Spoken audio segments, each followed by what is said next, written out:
Lloyd, ganun na ba galing yung tulips? Nakamute ka eh. Hindi mo nakamute. Kayo na ba galing yun? John Mark. John Mark daw. Daniel Ibarra! Ibarra!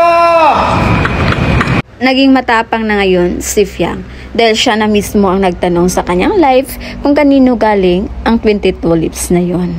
Kaya napatanong tuloy ang kausap ni Fiang kung nakamute ba siya.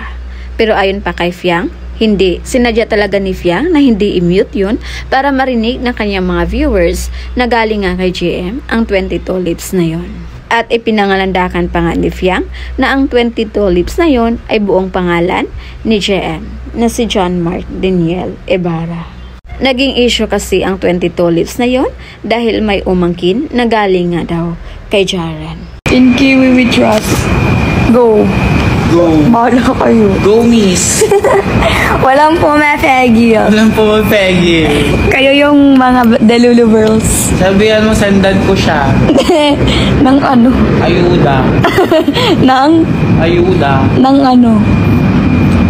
Bang gusto nyo? Jar Fiang? JM Fiang? Sabihin nyo kay Kiwi, ha? Sandan ko siya. Nang malahimik na siya. Higil na siya. Yung bunganga mo, huwag ka magmura. Kay Fiang na nga nang galing na mga dilulu, yung mga supporters ng Char Fiang, lalong-lalo na sa mga naniniwala kay Kiwi. Na ayon pa kay Fiang, go lang, walang pumipigil sa inyo. Ang dami kasing umasa sa post ni Kiwi na may magaganap daw sa February 8 sa concert ni Jaren dahil mag-guest daw si Fiang.